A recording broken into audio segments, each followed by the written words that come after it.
नमस्कार मित्रों। आज बजने का इंतजार आपसे ज्यादा हमें रहता है।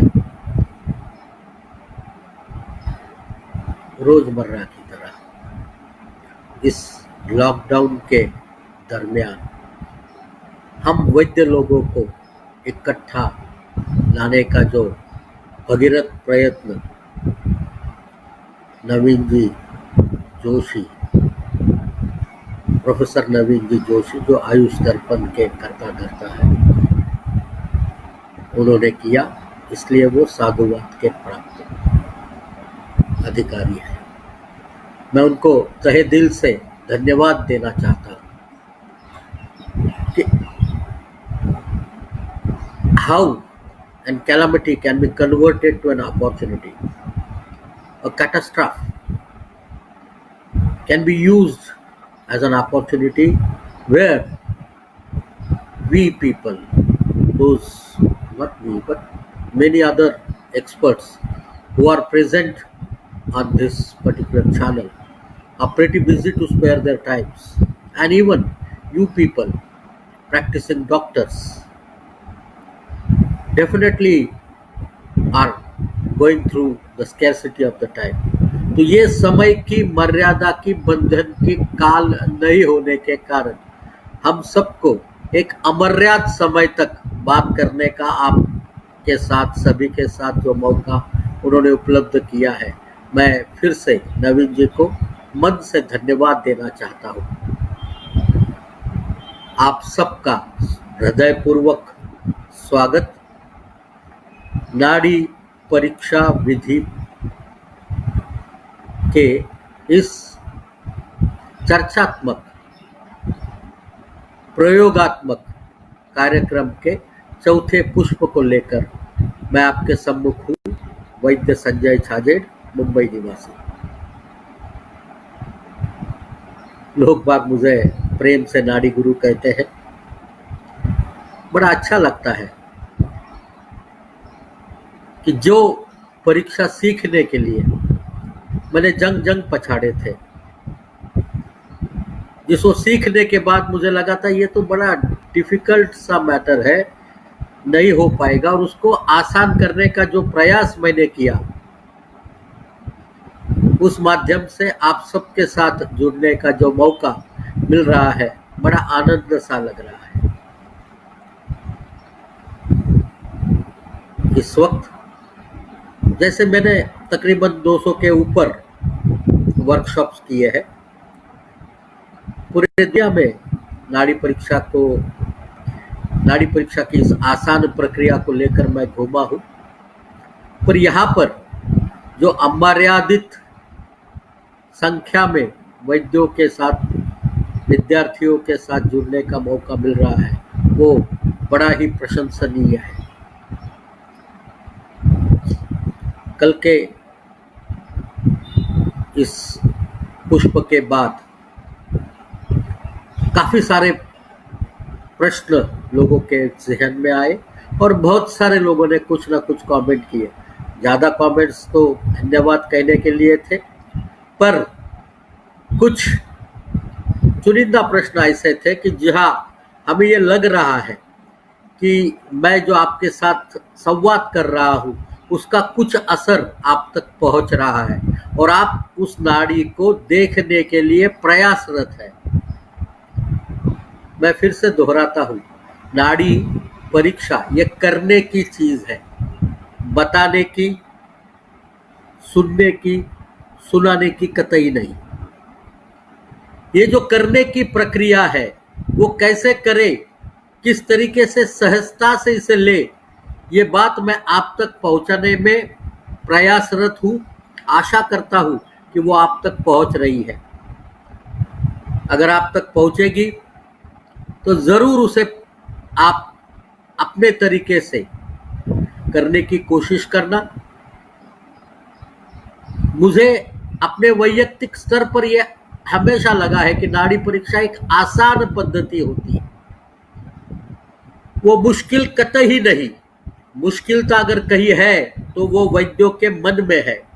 उसके मन में जो उसके प्रति एक डर है, वो डर हमें नाड़ी परीक्षा करने में मुश्किलाहट पैदा करता है। अगर आप डर हटा देंगे तो नाड़ी परीक्षा बहुत आसान है। नाड़ी परीक्षा के 3 स्तरों के बारे में हमने कल तक देखा। आज हम बचे हुए 2 स्तरों का विचार करेंगे,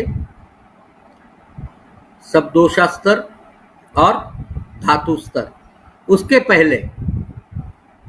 पहले कुछ प्रश्नों को लेते हैं जो शायद आपके मन में जो शंकाएं उभर रही है इस नाड़ी परीक्षा को विधि को लेकर, वो शंकाओं को नष्ट करने में उपयुक्त होगी, ऐसी मेरी आशा है।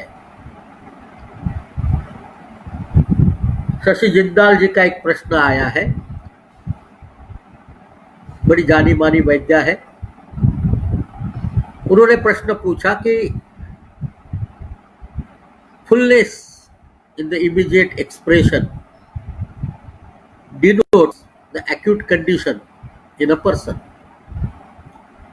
How that acuteness can be identified in a healthy person or in a physiological status?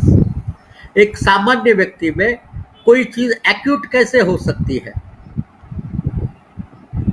Shashi जी, बड़ा सुहाना प्रश्न है, क्योंकि हम हमारी मानसिकता को बद्ध करके रखते हैं, इसलिए हमें शरीर में कोई सामान्य रूप से भी कोई एक्यूट चीज घट रही होगी, इसको सोचने में थोड़ी डिफिकल्टी होती है। मैं उदाहरण देता हूं आपको। आप भरी सभा में बैठे हैं,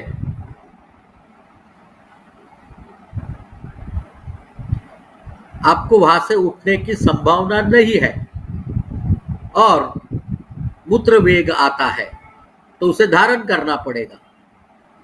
यह कोई विकृत अवस्था तो नहीं है, और ना एक बार धारण करने से कोई चीज निदानात्मक हो जाएगी, उससे कोई व्याधि निर्माण होगी, क्योंकि माधवकर बड़ी स्पष्ट शब्दों में कहते हैं, सेति कर्तव्यातको व्याधिर हेतु निदानम। एक बार करने से कोई चीज सीधा निदान नहीं होती जब तक वो सन्निकृष्ट निदान के रूप में नहीं हो। पर आएगा एक फिजियोलॉजिकल कंडीशन के स्वरूप में दर्शित होती है, और ये अनेकों चीजों में होती है। आपको क्षुधा लगे तो भी वो एक एक्यूट कंडीशन हो सकती है। आपके मन में सोच विचार आवे और वो तात्कालिक हो तो भी आपको फुलनेस नाड़ी में लग सकती है। ध्यान में रखना, मैं हमेशा कहता हूं कभी रिवर्स नाड़ी सोचने का प्रयास नहीं करना, वो बड़ा गड़बड़ वाला है, घी से दूध बनाने जैसा। जबकि दुनिया जानती है घी बनता है दूध से। दूध को गर्म करो, मलाई निकालो, उसको जावन लगाओ, उसका दही बनाओ, उसको भिलो, उसमें से मक्खन निकालो, उस मक्खन को गर्म करो, घी निकालो। पर एक बार घी बन गया तो उससे पुनः दूध नहीं बनता। वैसे ही नाड़ी परीक्षा में कभी भी ये प्रयास मत करना कि कोई बीमारी या कोई अवस्था देखे उसकी नाड़ी कैसे लगती है ये स्पर्श करूं। मैं अक्सर कहता हूं, और मेरा अपना अनुभव भी यही है, कि आप नाड़ी परीक्षा करें, उसे क्रमबद्ध स्वरूप से समझने का प्रयास करें, और वो अपने आप आपको निदान की तरफ लेके जाएगा। उल्टा रिवर्स फार्मेकोलॉजी जिसे हम कहते हैं, वैसे रिवर्स डायग्नोसिस नाड़ी परीक्षा में बड़ा खतरे की अवस्था में लेके जाएगा।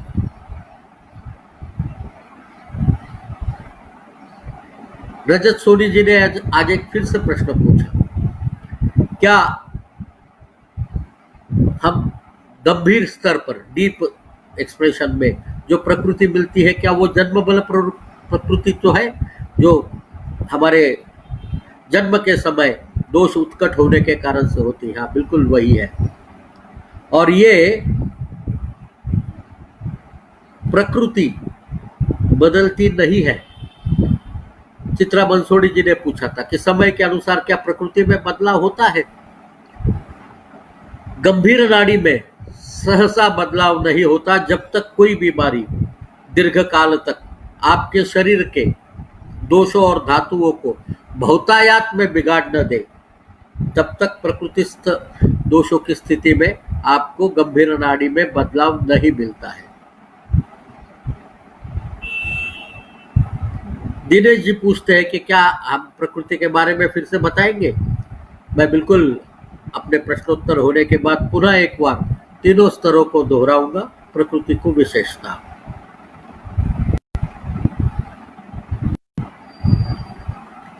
राजेश सक्सेना जी पूछ रहे हैं कि क्या नाड़ी में से हमें हेल्दी पर्सन का पता चलता है? बिल्कुल, रादर नाड़ी परीक्षा की शुरुआत ही वहीं से होती है।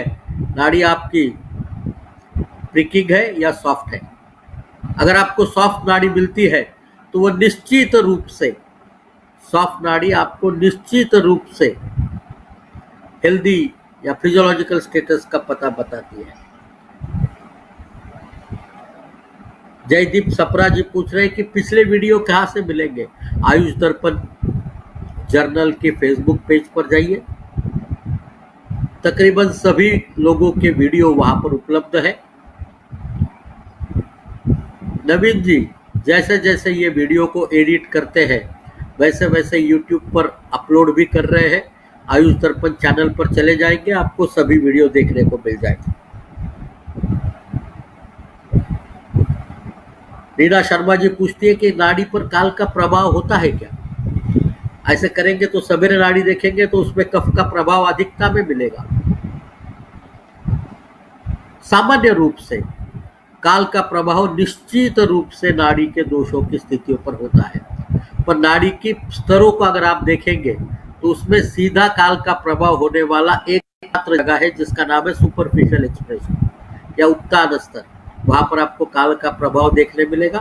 नाड़ी को समूचे रूप में देखेंगे तो ये प्रक्रिया आपको ज्यादा तकलीफ देह नहीं हो सकती।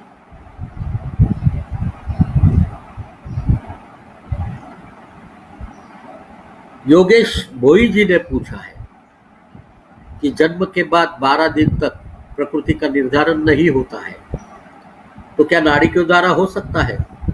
मैं बड़े विनम्रता के साथ कहता हूं, यह प्रश्न हमारे सम्मुख तब आया जब हम आईआईटी मुंबई में नाड़ी परीक्षा का यंत्र बनाने के लिए उन इंजीनियरों के साथ वार्ता कर रहे थे और उन्होंने पूछा मुझे, sir, if you are going to make the sensors, what should be the size of the sensor? उत्तर बड़ा आसान था हमारे दृष्टिकोण से। हमने कहा, I am using the 3 fingers, so every sensor complex, we have a complex sensor being used in my machine, so every sensor complex, where there are 4 sensors, it should be of the size of my fingers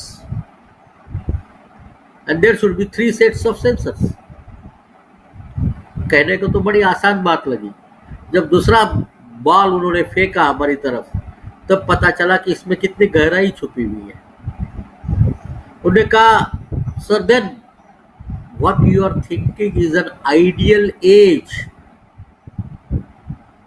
to identify the correct pulse for diagnosis. मैं पूछा, ideal age सभी की कर सकते हैं, से लेके मृत्यु तक सभी की कर सकते हैं। फिर उन्होंने मुझे कहा कि ये आपका जो फिंगर है वो 12 mm का है, तो 3 फिंगर मिलकर 36 mm की स्टोरी होती है। अब 36 mm अगर हम रखेंगे तो बालक की हाथ उतना बड़ा होना चाहिए जिसको वो रखने के वक्त हमको तीनों उंगलियों में स्पर्श दे सके। हमारी ट्यूब लगी बाद में। ये तो बड़ा महत्वपूर्ण विषय है। और फिर अब हम अनुभव के बाद कहते हैं कि नाड़ी परीक्षा अगर सटीक करनी है तो वह वर्ष 15 के बाद करिएगा, क्योंकि उस वक्त तक बालकों के हड्डियों का विकास इस तरीके से हो जाता है कि आपकी तीनों उंगलियां आप एक साथ रेडियल आर्टरी पर उसके फ्लैट सरफेस के ऊपर रख सकेंगे। तो मुझे लगता है योगेश भाई 12 दिन के बच्चे की नाड़ी नहीं देखना चाहिए।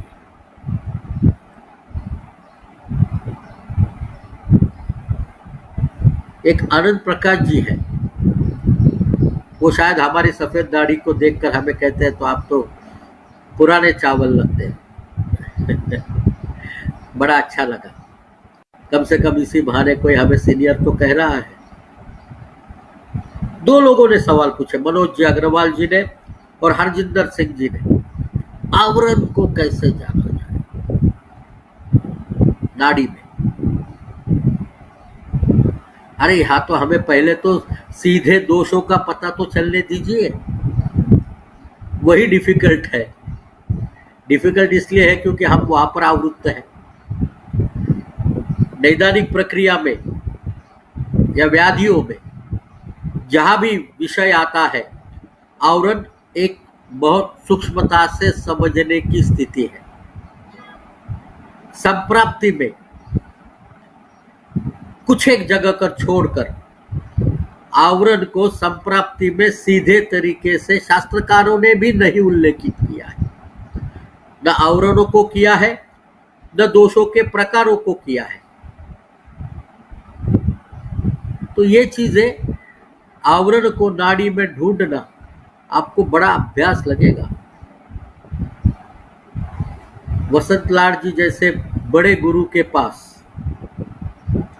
जो अधिक सूक्ष्मता के साथ नाड़ी देखते हैं, या प्रोबेबली त्रिगुणा जी के पास, जिनके पास पीढ़ी दर पीढ़ी आया हुआ नाड़ी का ज्ञान है, ऐसे किसी व्यक्ति, बड़े महानुभाव के पास अगर आप नाड़ी परीक्षा के बारे में जानकारी ले तो शायद आपको आवरण के बारे में जानकारी मिल पाएगी। मैंने अपनी अवस्था में जिनसे हमने नाड़ी सीखी, न उन्हीं को, न मैंने किसी और को नाड़ी के द्वारा आवरण का परीक्षण करते हुए देखा है। मुझे नहीं आता है, और ये कहने में मुझे बिल्कुल हिचकिचाहट नहीं है कि मुझे नहीं आता है। आवरण एक सूक्ष्मता से समझने की प्रक्रिया है। निदान की पूरी प्रक्रिया करने के बावजूद मैं ठीक ठाक वैद्य हूँ। बीएमएस के 6 साल यूनिवर्सिटी में प्रथम रहा, जामनगर में प्रथम क्रमांक से प्रवेश लिया, जामनगर के दोनों परीक्षाओं में प्रथम आया, पुणे विद्यापीठ और जामनगर के गुजरात आयुर्वेद यूनिवर्सिटी का बेस्ट स्टूडेंट रहा। उसके बावजूद काय चिकित्सा में गोल्ड मेडल, यहाँ भी गोल्ड मेडल अंडर ग्रेजुएट में भी लेने के बावजूद जब हम चिकित्सा को नैदानात्मक प्रवृत्ति से देखते हैं तो आवरण तक पहुंचना आज भी बड़ा मुश्किल सा कार्य है। नाड़ी परीक्षा जो हम आपको सहजता वाली नाड़ी परीक्षा बता रहे हैं, वहां पर आवरण को ढूंढना और भी ज्यादा मुश्किल होगा। मैं माफी चाहता हूं दोनों से कि मैं आपको आवरण के नाड़ी के बारे में ज्यादा ज्ञान नहीं दे पाऊंगा, क्योंकि मुझे भी ज्ञात नहीं है। हम तो सामान्य वैद्यों की प्रक्रिया से नाड़ी परीक्षा कर निदान के नजदीक कैसे पहुंचा जा सकता है उसके बारे में विचार विमर्श करते हैं। आज के ये चुनिंदा प्रश्न रहे कल के इसमें से। आज मैं और भी अपेक्षा करता हूं कि और ज्यादा आपका अभ्यास करते हुए, आपने प्रयोग करते हुए जो भी कुछ प्रश्न पूछेंगे मुझे, हो सकता है कि मैं उस पर और अभ्यास करूं और शायद आने वाले समय में कुछ ऐसी प्रक्रिया हाथ में लग जावे जिसमें मैं आवरण को भी ढूंढ पाऊं नाड़ी परीक्षा में सहजता से। मेरा सवाल हमेशा वहां पर है कि ये नाड़ी परीक्षा सहज होनी चाहिए, हर एक व्यक्ति के, हर एक वैद्य के बलबूते में होनी चाहिए। बहुत अधिक उन्नत, बहुत होशियार, बहुत अनुभवी ऐसे व्यक्ति के ही हाथ में रहे ऐसा नहीं, ये हर एक वैद्य के मिलनी चाहिए। अगर ऐसी कोई प्रक्रिया मिलेगी मैं आपके साथ जरूर जरूर आके बांटूंगा सबसे पहले। फिर से देखते हैं हमने पिछले 2 लेक्चर्स में क्या देखा और फिर शुरू करते हैं आज का अगला भाग। नाड़ी देखे कहाँ। बार बार बार बार मैं आपको यही चीज बता रहा हूं कि नाड़ी देखते वक्त आप अंगूठे के नाखून के बीचों बीच से निकले आपके बाहु के पार्श्व से आपको वो स्टाइलाइड प्रोसेस तक पहुंचना है। वहां से मीडियली जाकर आपको पल्सेशन को आइडेंटिफाई करना है। वहां तर्जनी को रखते हुए उसके बाद में मध्यमा और उसके बाद में अनामिका रखते हुए नाड़ी को देखना है। हाथ आपका थोड़ा सा एक्सटेंडेड होना चाहिए जिससे आपकी त्वचा जो है वो खींची हुई मिलेगी और जिससे आपकी नाड़ी परीक्षा करना ज्यादा आसान हो जाएगा। यहाँ पर हम 3 पहली स्तर को देखते हैं। उस स्तर का नाम है इमीडिएट एक्सप्रेशन। इसमें हम नाड़ी को देखते हैं क्या वो प्रिकिंग है या सॉफ्ट है। प्रिकिंग नाड़ी बीमारी को दर्शाती है, सॉफ्ट नाड़ी फिजियोलॉजिकल कंडीशन को दर्शाती है। क्या वो रेगुलर है या इरेगुलर है। रेगुलर का उतना नैदानिक महत्व नहीं है जितना अनियमित नाड़ी का है। अनियमित नाड़ी होगी तो वो हृदय या रक्त वह के कहीं ना कहीं बाधित होने का लक्षण मात्र है। उसके बाद में हम देखते हैं नाड़ी फुल है या एम्प्टी। अगर फुल नाड़ी है तो वो एक्यूट कंडीशन को बताती है, एम्प्टी नाड़ी क्रॉनिक कंडीशन को बताती है। वो वार्म है या नॉट वार्म। वार्म नाड़ी आम की स्थिति को दर्शाती है, नॉट वार्म का कोई क्लिनिकल सिग्निफिकेंस नहीं है। उसके बाद देखते हैं नाड़ी कौन से उंगली में कितने प्रमाण में लगती है। अगर वो तर्जनी में लग रही है तो शरीर के नीचे वाले हिस्से की बात करती है, मध्यमा में लग रही है तो बीच वाले हिस्से की बात करती है, अनामिका में लगती है तो नीचे वाले हिस्से की ऊपर वाले हिस्से की बात करती है। और इंटेंसिटी हम 0, 1+, 2+, 3+ के रूप में देखते हैं और वो वहां पर घटने वाली घटना के तीव्रता के अनुपात में होती है।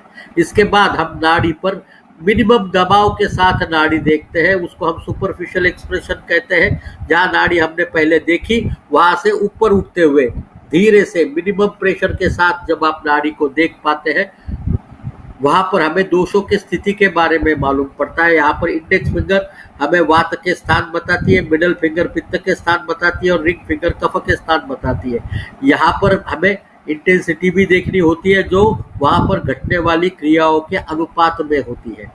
तीसरी चीज यहाँ पर हम गति का अभ्यास करते हैं, जहाँ पर सर्प गति, जहाँ हमें अलग अलग इसी बिंदु पर अलग अलग बिंदुओं पर अगर स्पर्श मिले और वो अलग अलग साइजेस का हो तो उसे हम सर्प गति कहते हैं। उड़ने वाली सामने के दिशा में भागने वाली नाड़ी का अगर स्पर्श मिलता है तो उसे हम मंडूक गति कहते हैं। और अगर एक लीनियर सीधी रेशा में अगर हमें स्पर्श मिलना स्पंदन मिलना शुरू होते हैं तो उसे हम हंस गति कहते हैं। सर्प गति वात के कार्य का द्योतक है, मंडूक गति पित्त के कार्य का द्योतक है और हंस गति कफ के कार्य का द्योतक है।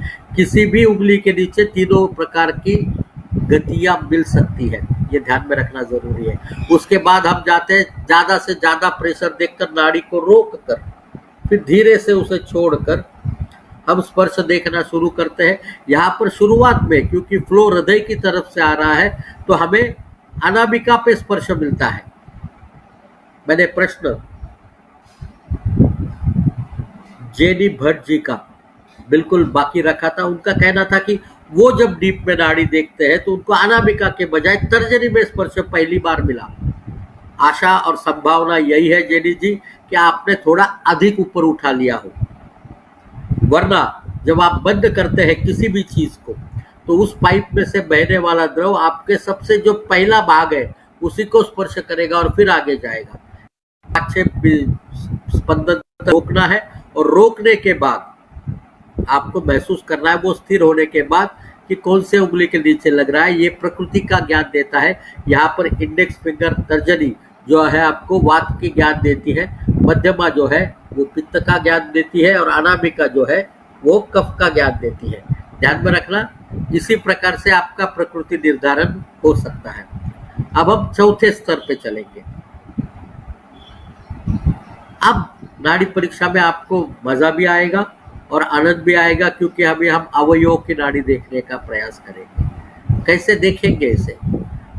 दो चीजें ध्यान में रखना। ये मैंने जैसे शुरुआत में भी कहा था, कल भी कहा था, परसों भी कहा था कि नाड़ी परीक्षा के पांचों स्तर एक दूसरे से सम्मिलित है। They are interdependent and interrelated. You cannot separate them unless and until you observe all the levels together. It is impossible to reach to a diagnosis. Number one. Number two, as they are interrelated, you need to do it in the sequence you have been taught. Don't alter the sequence. Probably we will reach to another level. जैसे वसंत लाल जी 7 स्तरों में करते हैं, उनके 2 स्तर और अधिक है, तो हो सकता है कि आप नाड़ी परीक्षा करने में अगर क्रम को बदलेंगे तो आप अलग स्तर पे पहुंच जाओ, और अलग स्तर पर मिलने वाली इंफॉर्मेशन अलग जगह की होगी। अलग जगह की इंफॉर्मेशन होगी तो उसका नैदानिक प्रारूप बदलेगा। The algorithm will change, the algorithm will alter, and once an algorithm has been altered, the information what you have gathered, collected, cannot be interpreted in the way it is needed to be interpreted. So the simplest way is to follow the technique the way it is. आपने बड़ी एक चीज महसूस की होगी, जब आप नाड़ी परीक्षा करते हो तो उस नाड़ी परीक्षा करते वक्त आपने देखा कि आप इमीडिएट से सुपरफिशियल में गए, सुपरफिशियल से डीप में गए। किसी भी नली का आपको ऊर्ध्व का भाग पता है और अध का भाग पता है, तो आपको क्या पता मिला? इसकी थिकनेस का, क्योंकि आपको सबसे कम दबाव के साथ आपने नाड़ी देखी है और सबसे ज्यादा दबाव के साथ नाड़ी देखी है, तो नाड़ी की साइज का अंदाजा आपको हो जाता है। जरूरत है इसके आपके ज़हन में रजिस्टर करने की। तो मैं बहुत सिंपल सा तरीका बताता हूं। यहां पर आपको करना क्या है? आपको नाड़ी पे जाना है, नाड़ी को आइडेंटिफाई किया, नाड़ी पे गए, आप सुपरफिशियल गए, डीप गए, सुपरफिशियल गए, डीप गए, सुपरफिशियल गए, डीप गए, कम से कम 3-4 बार करना, तो आपकी उंगलियों को अंदाजा आ जाएगा आप कितनी मूवमेंट करते हैं। आपको पता है ये रेडियल आर्टरी की साइज क्या होती है? मैं अपना अनुभव बताता हूँ। वहीं पे फिर से इंजीनियर लोगों के साथ जब हम आईआईटी में बैठे थे, उन्होंने पूछा, sir we want to move the sensors across those levels, तो what should be the range of movement? मैंने कहा नाड़ी के साइज की रेंज होनी चाहिए। वो बोले प्री डिफाइंड होनी चाहिए। प्री डिफाइंड होगी तभी तो उस रेंज में मूवमेंट करेगा वो। और हमको पूछा उन्होंने कितना साइज होता है उसका रेडियल आर्टरी का। मैंने कहा यार उसका डायमीटर तो अभी तो नहीं पता, हम कल आपको बताते हैं। हम गए अपने लाइब्रेरी में, हमारी एक छोटी सी लाइब्रेरी है हमारे एकेडमी में, वहाँ पर ग्रेज एनाटॉमी निकाली और ढूंढ रहे थे कि इस आर्टरी का साइज कितना है, नहीं मिला। फिर परेशान हो गए, ढूंढेंगे कैसा। फिर एक रेफरेंस मिला, ये कॉर्नरी आर्टरी के साइज का होता है। और फिर ये रेफरेंस हमें हमारे कार्डियोलॉजिस्ट फ्रेंड ने दिया, और फिर पता चला कि ये तो कॉर्नरी आर्टरी भी अलग अलग साइज की होती है। Average it goes from 2.4 millimeter to 3.8 millimeter. On an average, the variation is from 2.4 millimeter to 3.8 millimeter. And coronary artery गिनाई जाती है उसकी साइज, क्योंकि जब हमें स्टेंट डालना होता है तो हमें एग्जैक्ट साइज का पता होना बहुत ज़रूरी है। तो एंजियोग्राफी करते हैं तो वो आर्टरी की साइज भी गिनते हैं, डायमीटर कितना है। सोचो आप, अगर 2.4 mm की आर्टरी है आपकी और उसमें मैं अगर 3.8 mm का स्टेंट डाल दूँ तो शायद उस रुग्ण टेबल से जिंदा वापस नहीं आएगा। और अगर 3.8 mm की आर्टरी है और मैं उसमें 2.4 mm का स्टेंट डाल दूंगा तो वो उसके लिए बिना उपयोग का है, क्योंकि वो उस क्लॉट को, प्लेग को ऊपर दबाने के लिए अक्षम रहेगा, वो बढ़ गिना जाता है।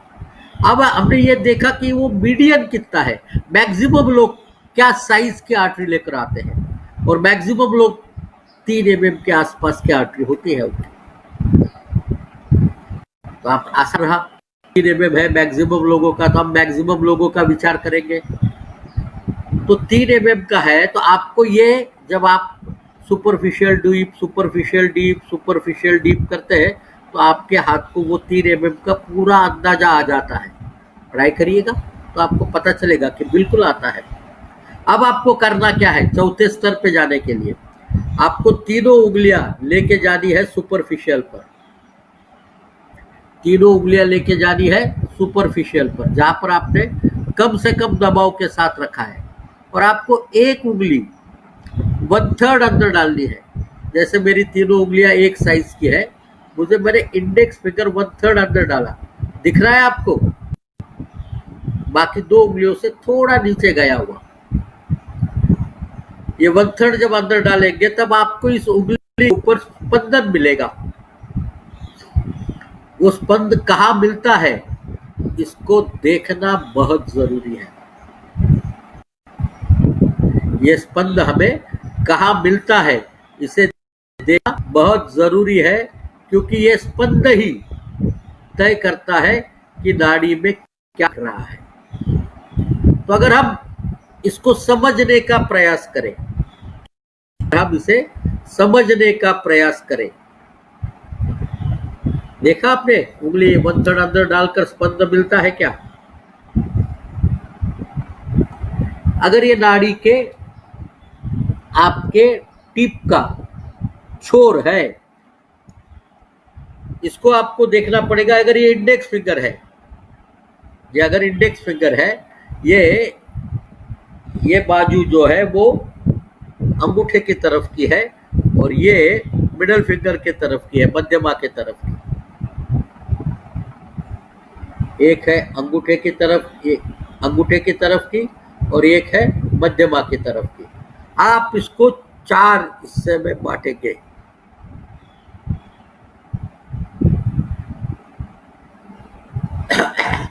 चार समान हिस्से में बांटेंगे। जो अंगूठे के तरफ का है उसको देंगे नंबर 1, उसके बाद का नंबर 2, उसके बाद का नंबर 3 और उसके बाद का नंबर 4। दिख रहा है आपको? अंगूठे की तरफ का जो है वो नंबर 1 है और मध्यमा की तरफ का है वो नंबर 4 है। 4 समान हिस्से में बांटेंगे। अगर आपको अब यहां देखना है कि आपको स्पर्श लगता कहाँ है, आपको स्पर्श लगता कहाँ है। अगर ये अंगूठे के तरफ वाले पहले पे लग रहा है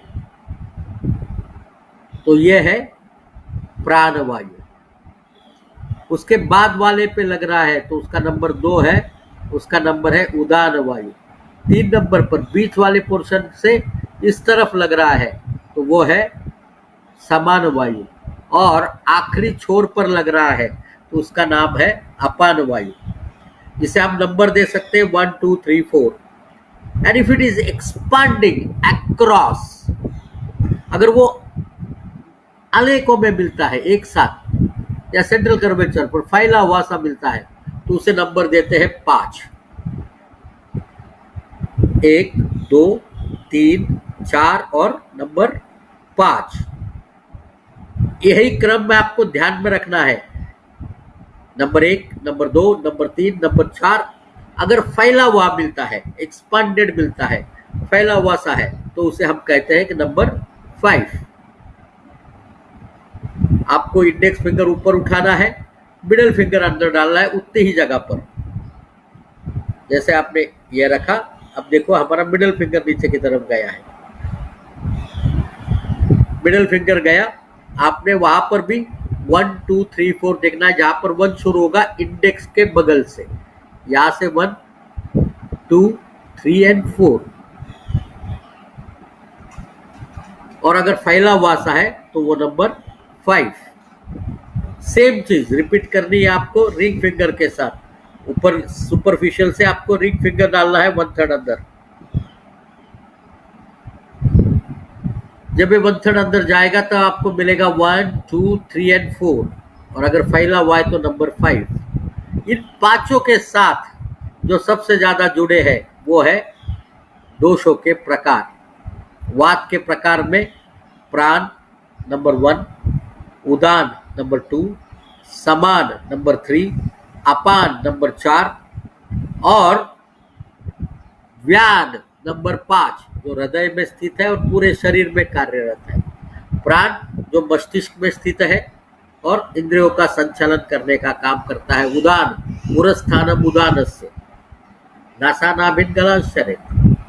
समान अग्नि समीपस्थ और अपान अपानगह एक्सक्रीटरी सिस्टम में काम करने वाला, नीचे वाले हिस्से में काम करने वाला, और व्यान सर्व शरीर में काम करने वाला। यही चीज पांचों को हम लेते हैं तो पाचक पित्त में पाचक नंबर 1 पर जो पचन का काम करता है, रंजक जो रस से रक्त के परिवर्तन का काम करता है जो यकृत में रहता है, साधक जो हृदय में रहते हुए मन का काम करता है, चिंतन विचारे मूल्यम ध्येयम संकल्पम एवच।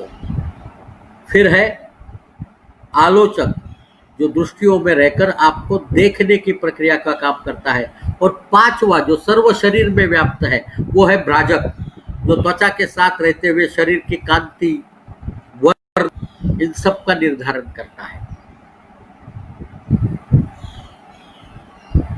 तीसरी उंगली पे हम जब देखेंगे अनामिका पर, तब हमें कफों के प्रकारों का ज्ञान होता है, जहां पर शुरुआत होती है नंबर 1 पर क्लेदक कफ, नंबर 2 पर अवलंबक कफ। क्लेदक कफ अन्न को क्लीन करने का काम करता है जो आमाशय में स्थित है। अवलंबक कफ जो उरस्थान में स्थित है और कफ का अवलंबन करने का काम करता है, हृदय आदि अवयवों का अवलंबन करने का काम करता है, वहां लुब्रिकेशन देने का काम करता है। तीसरा है बोधक कफ। बोधक कफ हमें रसबोधन का काम करता है जो जिह्वा स्थित है। चौथा है तर्पक कफ जो मस्तिष्क के तर्पण का पोषण का काम करता है, और पांचवा कफ जो है वो श्लेषक कफ है जो शरीर में व्याप्त सभी संधियों में रहते हुए संधियों के पोषण का काम करता है। ये सब दोषों की स्थिति है। ये नाड़ी परीक्षा का चौथा स्तर है। यहाँ पर आपको सुपरफिशियल जाते हुए अपने उंगली को 1/3 अंदर लेके जाना है। सुनने में बड़ा डिफिकल्ट लगता है, करने में उतना ही आसान है। ट्राई करके देखिए।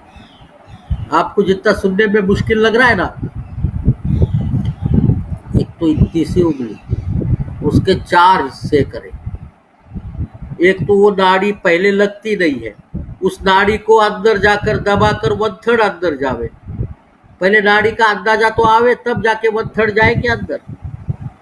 आपने तो पहले ही कहा नाड़ी तो लगती ही नहीं हाथ को, तो फिर 1/3 अंदर कैसे जाएंगे? हमें तो स्पंदन लगते हैं, पर हमें स्पंदन 2 स्तरों पर लगते हैं। अगर ये डर हटा देंगे, कैसे करेंगे ये चीज को समझेंगे तो ये बहुत ही ज्यादा आसान है। ये बहुत ही ज्यादा आसान है।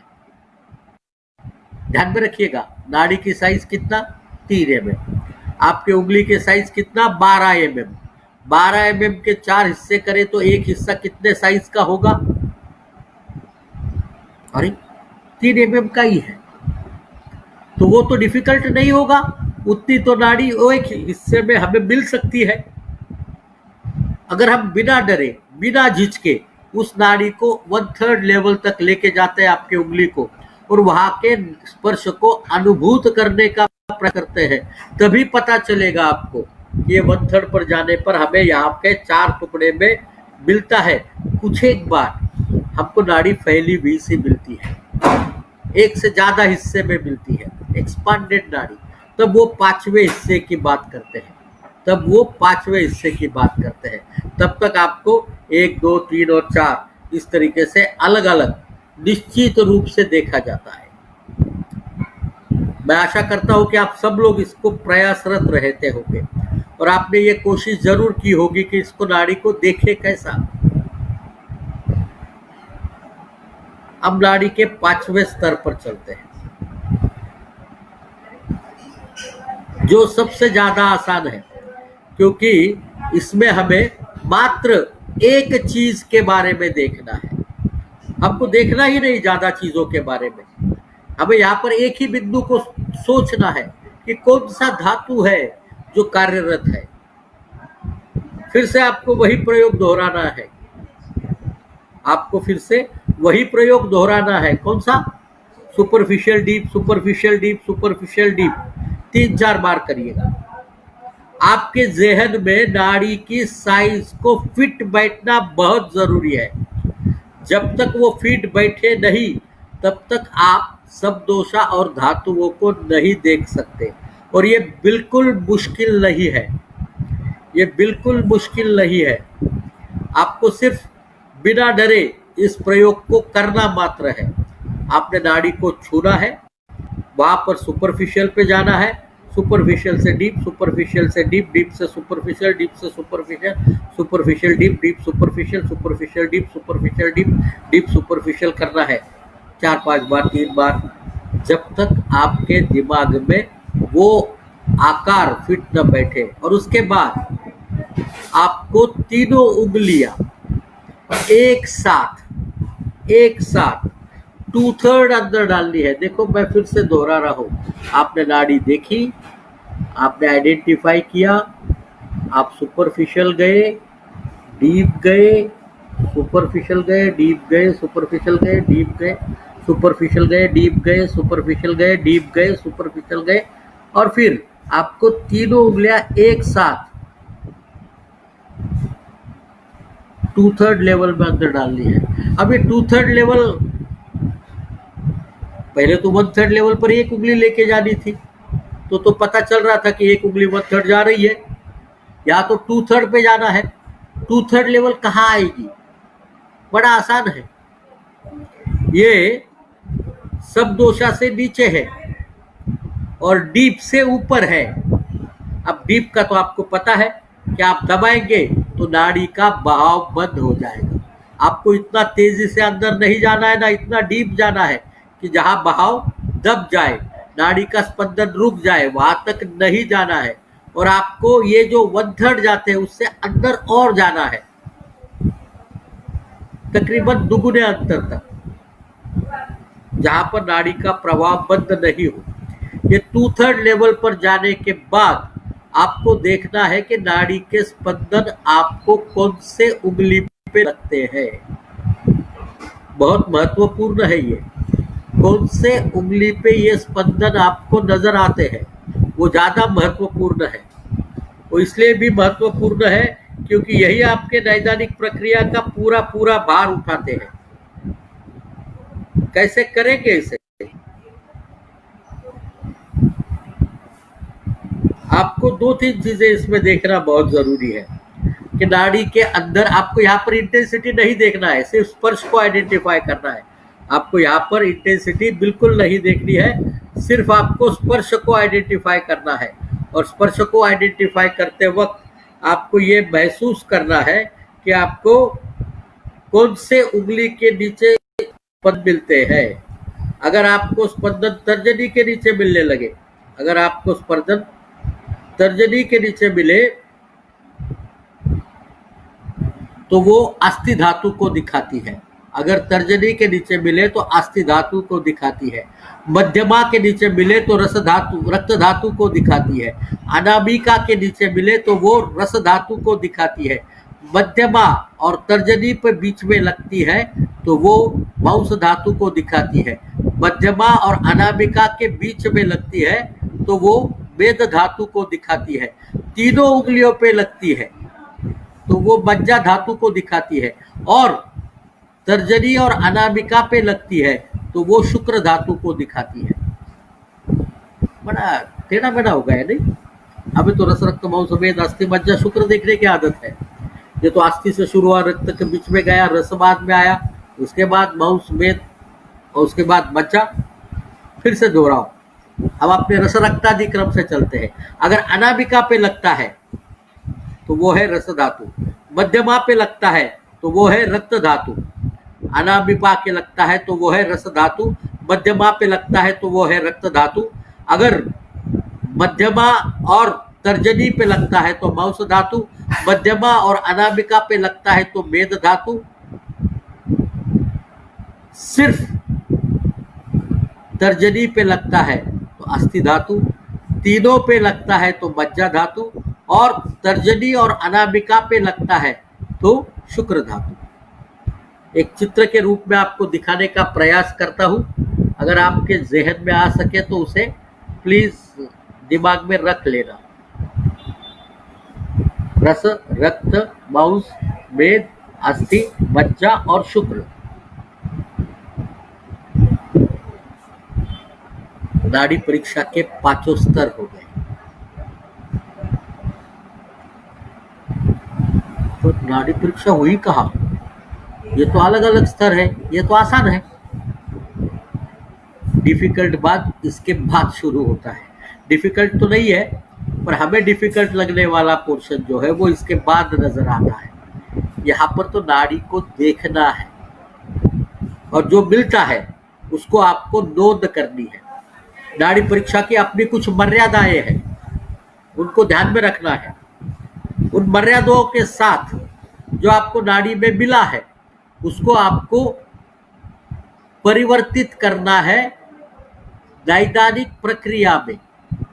इन पांचों स्तरों को मैंने पहली बार भी दोहराया था। नाड़ी परीक्षा like puzzle, pulse is like a puzzle, and where you are supposed to take the 5 pieces of that picture, arrange them properly and get the final verdict. Pulse diagnosis is like that only. You get 5 different pictures of, first of immediate expression, second of superficial expression, third of deep expression, fourth of subdosha, and fifth of dhatu. When you get those 5 pictures together, if you organize them, arrange them properly, you will end up into diagnosis.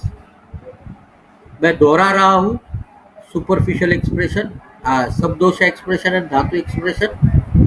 Remember, you have to go to the subdosha expression by following a particular technique, and that technique is go from superficial to deep, superficial to deep, superficial to deep 3-4 times. So you will register the distance between the superficial and deep, that is the thickness of the pulse, the diameter of the pulse, because pulse, and then keep your fingers together. Keep your fingers together on the superficial level and press one finger 1/3 down, index finger first, then follow it, make 4 parts of the tip of your fingertip, and then on which part of the fingertip you are getting the pulsation, whether it is part 1, part 2, part 3, part 4. If it has been expanded over some more portions than 1, then it is part 5. Repeat this procedure for the middle finger and the ring finger, and you will identify the subdoshas. Subdoshas are very well known. There are 5 subdoshas of Vata, Prana, Udana, Samara, Apar, and Van. 5 subdoshas of Pitta. Remember the sequence. 5 subdoshas of the Pittas is Pachak, Ranjak, Sadak, Alochak, and Bhrajak. Bhrajak is always on the 5th. Shleshak is always on the 5th. And then Vyan is always on the 5th. Kledak, Avlambak, Tarpak, and Shleshak is the Kapha, the 5th Kapha. So you have to understand that. And then once again do the same exercise. Go superficial, deep, superficial, deep, superficial, deep.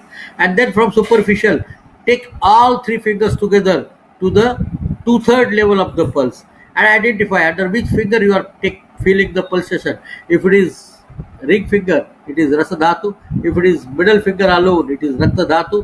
If it is alone, index finger, it is Asti Dhatu. If it is index and middle finger together, it is Maus Dhatu. If it is middle and ring finger together, it is Meda Dhatu. If the pulsation is felt on all the 3 fingers together simultaneously, then it is definitive Majja Dhatu, and if it is felt on the index and the ring, then it is Shukra Dhatu. This is all about Dhatu. This is all about the 5 levels of the pulse. Pulse is like a puzzle. Like in puzzle, you get multiple pieces of a picture and you organize them together in a particular manner. If they are non-complementary to each other, you won't be able to make that final picture. So you have to bring all these 5 pictures together in a particular manner where they are broken. And when you bring them together, it is automatically converted to a final picture. The diagnosis through the pulse is always like a puzzle, and puzzle of making those 5 pictures: immediate expression, superficial expression, deep expression, samdosha and dhatu. Bring them together, analyze them separately, and then bring them together. We'll be seeing it tomorrow, how to analyze them and how to bring them together. यहाँ पर नाड़ी परीक्षा के 5 स्तर हो गए। मैं फिर से एक बार एक फास्ट रिव्यू करता हूँ। हम 5 स्तर कौन से देखते हैं? पहले चीज देखते हैं हम नाड़ी देखते कहाँ है। नाड़ी देखने की प्रक्रिया कहाँ से शुरू होती है? हमें एक प्रयोग करना है जहाँ पर हम देखेंगे स्टाइलाइट प्रोसेस से मीडियली जाकर आपको एक पल्सेशन वाली जगह मिलेगी। वहां पर तीनों उंगलियां, इंडेक्स सबसे पहले, मिडल उसके बाद और रिंग उसके बाद रखते हुए देखने की। यहाँ पर जो मिलती है उसे इमीडिएट एक्सप्रेशन कहते हैं। उसमें हमको 6 बिंदुओं को देखना है। उसके बाद हमसे कम दबाव में जहाँ पर नाड़ी मिलती है वहां से ऊपर उठाते हुए उसे हम सुपरफिशियल एक्सप्रेशन कहते हैं, जहाँ पर हमको 3 बिंदुओं को देखना है। और खास करके यही वो जगह है जहाँ पर नाड़ी के गति के बारे में ज्ञान हमें होता है। वो कौन से उंगली के नीचे है? तर्जनी के, मध्यमा के या अनामिका के? तर्जनी बताती है मुझे वात स्थान, मध्यमा बताती है पित्त स्थान और अनामिका बताती है कफ स्थान। और मुझे सर्प गति बताती है वात के कार्य, मंडूक गति बताती है पित्त के, हंस गति बताती है कफ के कार्य। उसके बाद हमें जाना है डीपेस्ट लेवल पर, जहाँ पर हमने मैक्सिमम प्रेशर दिया, नाड़ी का स्पंदन पूरा बंद किया और पूरा बंद करने के बाद हमने उसको धीरे से रिलीज किया। जैसे स्पंदन रिगेन हो गए, हम रुक गए और वहां पर जो नाड़ी मिलती है वो हमें प्रकृति का ज्ञान देती है। प्रकृति का ज्ञान देने के बाद हमको superficial deep, deep superficial, superficial deep, ऐसा 3-4 बार करने पे नाड़ी के थिकनेस का, नाड़ी के डायमीटर का, व्यास का ज्ञान होगा। वहां पर हमें फिर से सुपरफिशियल पर जाकर एक एक उंगली को, तर्जनी को, मध्यमा को और उसके बाद में अनामिका को क्रम से 1/3 लेवल पर जाना है और उसे 1 to 5 में आइडेंटिफाई करना है कि कौन से एरिया में हमें स्पर्श मिलता है, स्पंदन मिलता है। और उस स्पंदन को वात के 5 प्रकार, सीक्वेंस फिर से ध्यान में रखिएगा: पाचक, गलत, प्राण, उदान, समान, अपान और व्यान। नंबर 1 पर प्राण, नंबर 2 पर उदान, नंबर 3 पर समान, नंबर 4 पर अपान और पूरे में फैला हुआ मिलता है तो व्यान। हमें पित्त में वही 5 देखने हैं: पाचक, रंजक, साधक, आलोचक और ब्राजक। और कफ में हमें वही 5 इसी क्रम से देखने हैं: क्लेदक, अवलंबक, बोधक, तर्पक और एक से ज्यादा में मिलता है तो श्लेषक। उसके बाद में हमें फिर से सुपरफिशियल डीप करते हुए 2/3 लेवल पर जाना है और 2 पर जाकर हमें कौन से उंगली के नीचे लगता है। अगर हमें तर्जनी में लगता है तो अस्थि धातु, मध्यमा में लगता है तो रक्त धातु, अनामिका में लगता है तो रस धातु, तर्जनी और मध्यमा में लगता है तो मांस धातु, अनामिका और मध्यमा में लगता है तो मेद धातु, तीनों उंगलियों पे लगता है तो मज्जा धातु और तर्जनी और अनामिका में लगता है तो शुक्र धातु। ये धातुओं का ज्ञान करना है।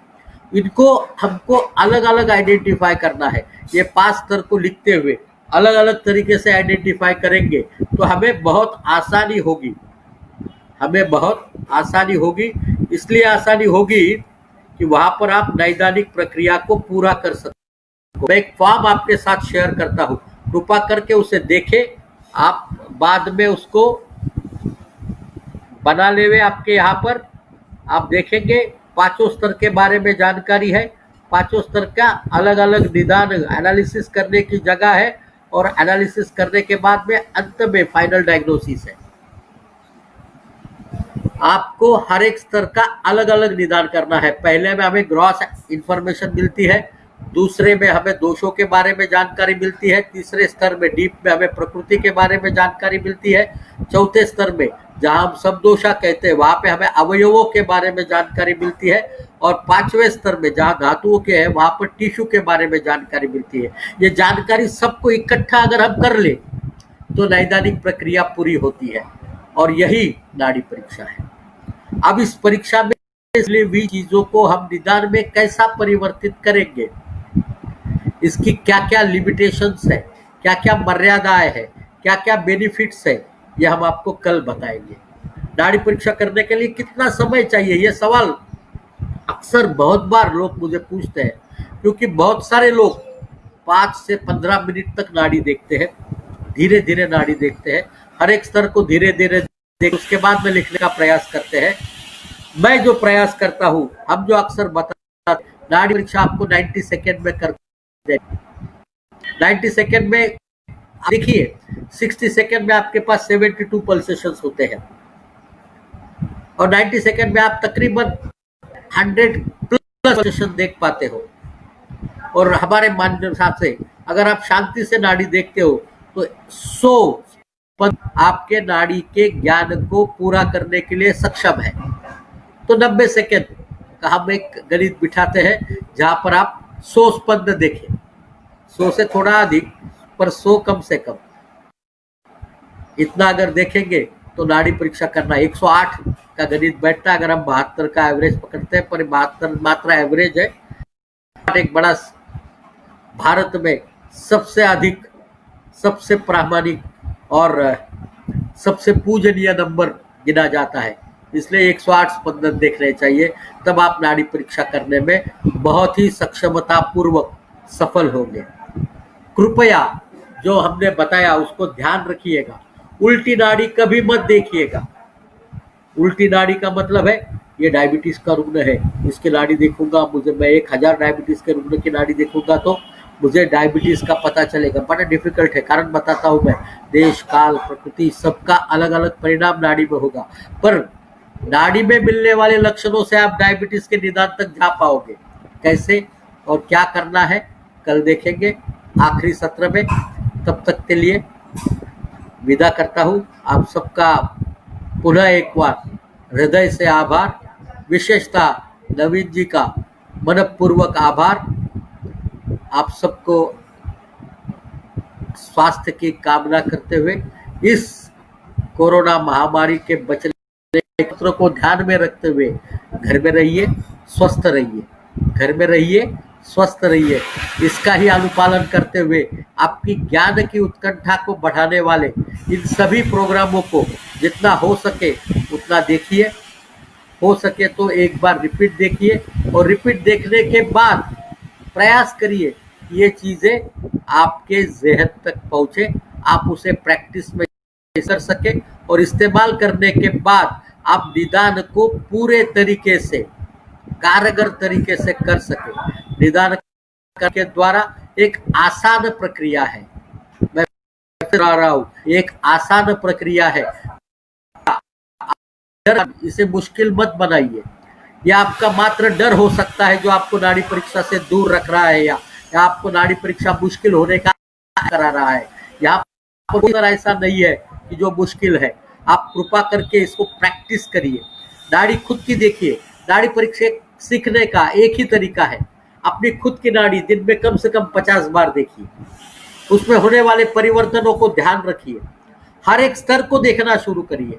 हर एक स्तर को पहली बार आप इमीडिएट एक्सप्रेशन को 50 बार देखिए, दूसरी बार इमीडिएट और सुपरफिशियल को 50 बार देखिए, इमीडिएट सुपरफिशियल और डीप को 50 बार देखिए, चौथी बार इमीडिएट डीप और सबदोषा को 50 बार देखिए, उसके बाद इमीडिएट सुपरफिशियल डीप सबदोषा और धातु को 50 बार देखिए।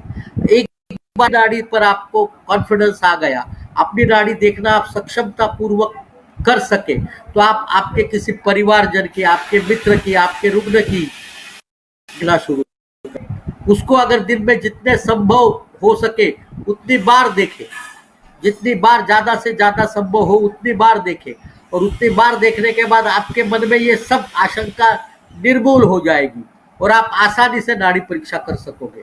जितना ब्लैंक मन से देखोगे, कृपा करके चीज देखने का प्रयास मत करना जो मैंने नहीं बताई, ये मैं नहीं जानता जिनके बारे में, खास करके आवरण जैसी स्थिति के बारे में, जिनके बारे में हम नहीं पता कर सकते हैं। पर हाँ, पंचकर्म करने के पहले और पंचकर्म करने के बाद क्या बदला होता है आपको तुरंत पता चलेगा। वाक्य में कैसा बदल होगा आपको नस्य देने के बाद या बस्ती देने के बाद इमीडिएट में पता चलेगा। नाड़ी के स्थानों में होने वाले बदलावों को आप तुरंत भाप सकेंगे शोधन जैसी प्रक्रिया करने के बाद। औषधि का परिणाम कैसे होता है के लिए परीक्षा जितना बेहतरीन साधन कोई नहीं होगा। आप सब स्वस्थ रहे, मस्त रहे और ज्ञानवर्धन करते रहे, इसी अपेक्षा के साथ आपसे विदा लेता हूँ। आपका मित्र नाड़ी गुरु।